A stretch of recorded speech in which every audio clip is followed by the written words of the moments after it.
अरुण दीक्षित जी का। अरुण सर, मैं जो अभी बात कर रहे थे अजय सर ने जो कहा, देखिए ये भी बड़ा दिलचस्प है। वो सुनिएगा आप, ये शिवराज सिंह चौहान क्या कह रहे थे, सुनिएगा जो अभी कहा अजय जी ने, उससे पलट है।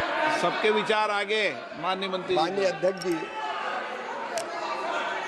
महात्मा गांधी हमारे दिलों में बसते हैं, हमारे दिलों में बस।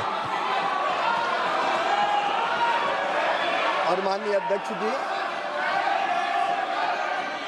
महात्मा गांधी जी का, पंडित दीनदयाल जी का ये संकल्प था, ये देखो कि जो सबसे पीछे है, जो सबसे नीचे है, उनका कल्याण सबसे पहले किया जाए। और हम केवल महात्मा गांधी जी को मानते नहीं है, हम महात्मा गांधी जी की भी मानते हैं, और उन्हीं के विचारों पर आधारित, पंडित दीनदयाल उपाध्याय जी के विचारों पर आधारित गरीब कल्याण की कई योजनाएं ये सरकार मोदी जी के नेतृत्व में चला रही है। और जहां तक मनरेगा का सवाल है, माननीय अध्यक्ष जी, कांग्रेस तो यूपीए तो केवल मनरेगा लेके आई थी, लेकिन 2,13,220 करोड़ रुपया यूपीए की सरकार ने मनरेगा पर खर्च किए थे। हमने 8,53,810 करोड़ रुपया गरीबों के कल्याण के लिए खर्च किए और इस योजना को और मजबूत करने की कोशिश की। और आज भी माननीय अध्यक्ष महोदय, तकलीफ क्या है? 100 दिन की गारंटी के बजाय हम 125 दिन की गारंटी दे रहे हैं। 125 दिन की गारंटी देने का काम कर रहे हैं। और केवल ये गारंटी कोरी नहीं है माननीय अध्यक्ष महोदय, उसके लिए 1,51,282 करोड़ से ज्यादा रुपए की राशि का प्रावधान किया गया है। माननीय अध्यक्ष महोदय, इसके पहले कई रोजगार की योजना आई। एक योजना का नाम था जवाहर रोजगार योजना, बाद में कांग्रेस ने जवाहर रोजगार योजना का नाम बदल दिया। तो क्या पंडित जवाहरलाल नेहरू जी का अपमान हो गया? माननीय अध्यक्ष महोदय, हमारा संकल्प है गरीब का कल्याण। अरुण जी, गरीब का कल्याण आप शिवराज सिंह चौहान से बेहतर नहीं जानते होंगे। आप बहुत खूबसूरती से, आप बहुत ज्यादा जानते हैं उनको। और 17 वर्षों में हमने देखा है मामा का जो अंदाज है, उनकी गारंटियां, उनके एक लंबी फहरिस्त रही, और केंद्र की भी आपको सारा का सारा। तो जो पीछे की पूरा क्या दृश्य क्या है, इसके पीछे हम यही मानकर चले, जैसा हमारा हेडलाइन भी यही हमने बनाया है, कि कहीं ये जो 5 किलो अनाज जो मुफ्त दिया जा रहा था, आप किसी दूसरे तरीके से आप उनको रोजगार देना ही नहीं पड़ेगा। जिस तरीके के गोलमोल है, बहुत सारे अभी इफ एंड बट्स हैं इस पूरे जो आया है ये बिल, कैसे देखें, कैसे लें? आपका अपना क्या इसको लेकर विश्लेषण होगा अरुण जी? संजीव जी, सबसे बड़ी बात जो है, शिवराज सिंह ने बिल्कुल सच कहा है, गरीब का कल्याण पहला उद्देश्य, और इसका पहला उदाहरण खुद शिवराज सिंह चौहान। जब मैं उनसे मिला था आज से 33 साल पहले, तब के शिवराज सिंह चौहान तब सच में गरीब थे, और उनका जो कल्याण हुआ है अब तक, तो अब तो शायद उन्हें खुद ही नहीं पता होगा कि कितना कारोबार है। ये मैं बिल्कुल रिकॉर्ड पर कह रहा हूं, और कभी वो कहेंगे तो मैं उन्हें दिखा के लाऊंगा। मतलब जो आदमी कहता था मैं गरीब हूं, वो आदमी बेटों की शादियों पे 1990 का चुनावी हलफनामा और 2024 का हलफनामा दोनों है, कि वो तो ऑफिशियल कितना और बाकी तो छोड़ दीजिए। हलफनामे से हटके देखिए, चलिए कभी दिखा के लाएंगे। तो गरीबों का कल्याण हुआ है, और शिवराज सच कहते हैं। देख लीजिए, जो दिग्विजय सिंह के समय पार्षद का चुनाव लड़ते थे भाजपाई, आज उन्हें पता नहीं कि उनके पास कितनी दौलत। मैं मध्य प्रदेश की बात कर रहा हूं। ऐसा ही मोदी जी के साथ है। मोदी जी ने दरअसल, शिवराज जी ने खुद को चुना क्योंकि खुद गरीब थे। मोदी जी ने आसपास के जो गरीब थे उनको अमीर करने की कोशिश की और अमीर किया, ताकि उनका 10 लाख का सूट बनता रहे। खैर, वो तो अलग बात है। जो बात कही सुनील भाई ने कि महात्मा गांधी नाम के विचार के विरोधी हैं ये लोग, इनको देखिए, बाप बदलने में बहुत माहिर है। बड़ा मेरा शब्द बिल्कुल देसी है, फरुखाबादी स्टाइल की बात है कि बाप बदलने में माहिर है। जब जरूरत पड़ी तब उसके पांव पकड़ लिए। डरते भी बहुत है, लड़ाई लड़ने में इनकी कोई रुचि नहीं है। जहां डर लगा उसके आगे एकदम बंद हो जाएगा मुंह। आज तक चीन का नाम लिया क्या नरेंद्र मोदी ने?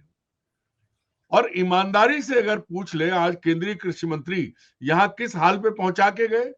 गेहूं का रिकॉर्ड उत्पादन की बात हो रही थी। मध्य प्रदेश में गेहूं आता कहां से था? बनिए खरीदते थे, यूपी में वो लाके बेच जाते थे किसानों के नाम पे, बंदरबाट हो जाती थी। तो ये जो असली बात है वो ये है महात्मा गांधी का डर। अब गांधी नाम तो लगा है, आज तो प्रियंका ने कहा महात्मा गांधी मेरे रिश्तेदार नहीं थे। तो गांधी सरनेम के चक्कर में गुजरात के गांधी को, गुजरात के मोदी जो हैं वो खत्म करने पर तुले हैं। लेकिन वो ये भूल जाते हैं कि इस तरह के कानूनों से गांधी जिंदा नहीं है, इस तरह की सोच से गांधी जिंदा नहीं है। गांधी अपने कर्म से, अपने व्यवहार से और जो कर गए अपने आदर्शों से जिंदा है दुनिया भर में। भाई ये भी कितनी आश्चर्य की बात है कि जो आदमी लगातार अपने बारे में इतनी बड़ी बड़ी बातें करता रहा हो, क्योंकि इंटायर पॉलिटिकल साइंस पढ़े, वो कहता है कि एडनबर्ग के बाद जो है, गांधी फिल्म के बाद लोगों ने गांधी को जाना, इससे उनके ज्ञान का वो पता लगता है। अब देखिए समस्या क्या है। समस्या ये है कि राज्यों के साथ रिश्ते, भाई जो डबल इंजन वाले हैं उनमें तो मुख्यमंत्रियों की कोई औकात नहीं है, उनकी कोई हैसियत नहीं है। लेकिन जहां सरकारें दूसरे दलों की हैं, एनडीए की हैं, वहां ये वैसे ही भेदभाव कर रहे थे। भाई पंजाब डूब के तबाह हुआ, पैसा देने की बजाय, लोगों से मिलने की बजाय एक कमरे में बैठ गए और पंजाब के मंत्री से कहते हैं, जब उन्होंने सवाल किया कि आपको हिंदी समझ नहीं आती क्या, तो ये मानसिकता दिखाती है। ये जो गली के गुंडे की शैली है ना, ये देश के प्रधानमंत्री और गृह मंत्री वो अपनाते हैं। अब इनको लगा कि कुछ नहीं कर सकते तो क्या करें, 125 दिन। भाई शिवराज सिंह चौहान हम लोगों के मित्र हैं, कितना डरते हो यार, काहे के लिए? कि आप ये तो बता दो कि हम पैसा ही नहीं देने वाले हैं। 100 में 90 देते थे, अब 100 में 60 कर दोगे तो जिनके पास पहले से नहीं है, अभी अगर छोड़ दीजिए भाजपा शासित राज्यों को देख लीजिए, कितना बकाया है मनरेगा का, मजदूरों को पैसा नहीं मिला है। बड़ा अमाउंट, बहुत बड़ा अमाउंट। जो जिस परिभाषा को, नए कानून की जिस परिभाषा को जो है ये जी राम जी कर रहे हैं, क्योंकि एक तो गोदी मीडिया भी कमीनापन कम नहीं करता है। आज भाषा खराब लग सकती है लोगों को, वही पूरे की व्याख्या करो ना आप, तो वो मनरेगा की तरह बहुत बड़ा कुछ निकल आएगा। लेकिन उसमें जी राम जी निकाल लिया, और राम जी का भी शोषण कब तक करोगे? राम जी के नाम पे तो बहुत खा लिया है, कितना खाया है? अयोध्या चल के देख लीजिए किसने लूटी है। जो पूरी सड़कें, सुनील जी गए होंगे, ममदानी जी को छोड़ दीजिए क्योंकि बंबई में रहते हैं, महाराष्ट्र में रहते हैं, मैं भी नहीं गया हूं, लेकिन अजय भी कभी गए होंगे। क्या लूट हुई है, मतलब स्टेशन बन के खड़ा हुआ और गिर गई दीवार, पूरी सड़कें खुद गई, तो किसको छोड़ा है? पर सवाल वही है कि कहते ये हैं कि मेरा क्या है, मैं झोला उठा के चला जाऊंगा, लेकिन ये तो बता दो कि बटोर किसके लिए रहे हो, कि दूसरों के घरों में क्यों भर रहे हो? गरीब आदमी जिसको आपने पहले से ही 5 किलो अनाज, वोट के चक्कर में आप लाए, 5 किलो अनाज फ्री दिया जाएगा, जब भी उसको जरूरत पड़ी तब आपने उसकी गर्दन पे लात रखी है। चाहे कोरोना का टाइम हो, नोटबंदी की बात हो, कभी भी ये गरीब के साथ खड़े नहीं हुए हैं। अगर कोरोना के समय उन गरीबों को जो सड़कों पे चलते चलते मर रहे थे, जो सैकड़ों हजारों किलोमीटर पैदल चले, उनको भारत में बहुत साधन है, भारत की फौज इतनी सक्षम है कि हर व्यक्ति को घर पहुंचा देती, लेकिन उतना ही छोटी सोच का, जिसको कहते हैं बिल्कुल, जिसको अब उसके लिए वो शब्द निकल रहा है, नहीं कहना चाहता हूं मैं, छोटी सोच का आदमी जो कुछ करना ही नहीं चाहता किसी के लिए, वो दे नहीं सकते, बदले में ले लेंगे। अब 10,000 वोट दिए, उसके बदले वोट छीन लिया, अब 10,000 रुपए दे के वोट ले लिया। आज क्या हालत है बिहार की? शर्म करिए, हम इस भारत में पैदा हुए हैं। एक मुख्यमंत्री किसी लड़की के चेहरे से हिजाब उतार रहा है जबरदस्ती, ये इनकी सोच है। ये क्या देंगे? सबसे बुरा समय ये है कि मान लीजिए बहुत अच्छा आप 125 देने वाले हो, 125 दिन, लेकिन भाई गांव में कब क्या होगा ये गांव के लोग तय करेंगे या दिल्ली तय करेगी? ग्राम सभा मैं कम से कम शिवराज सिंह चौहान से ये उम्मीद रखता था, क्योंकि नर्मदा के तट पे बहुत गरीबी देखी है। अमीर तो अभी हुए हैं 2005 के बाद, उससे पहले बहुत गरीबी देखी है। क्या है मतलब, आपको भी शर्म नहीं आती? बिल्कुल नहीं, रीढ़ नहीं बची अरुण जी, रीढ़ नहीं बची। एक और चीज है, ये इसका मतलब यह है संजीव जी, अंग्रेजों का जो जमाना था, मैं बार बार कहता हूं नरेंद्र मोदी मुसलमानों और अंग्रेजों का अनुसरण कर रहे हैं। शासन चलाने में वही स्थिति है इनकी। अंग्रेजों ने मुसलमानों ने जिस तरह से किया था, अब उसके बाद अंग्रेजों का क्या था, कलेक्शन एजेंट लगाते थे ना हर स्टेट में। पर्ची वाले मुख्यमंत्री क्या है? बिल्कुल बिल्कुल आप बिल्कुल। सब नहीं दे रहे, मतलब क्या, उनका उद्देश्य क्या है? सब कुछ वही है। ये नियत राज्यों, नियत ये बिल्कुल उन राज्यों को पंगु करना चाहते हैं जिनमें इनकी सरकारें नहीं है।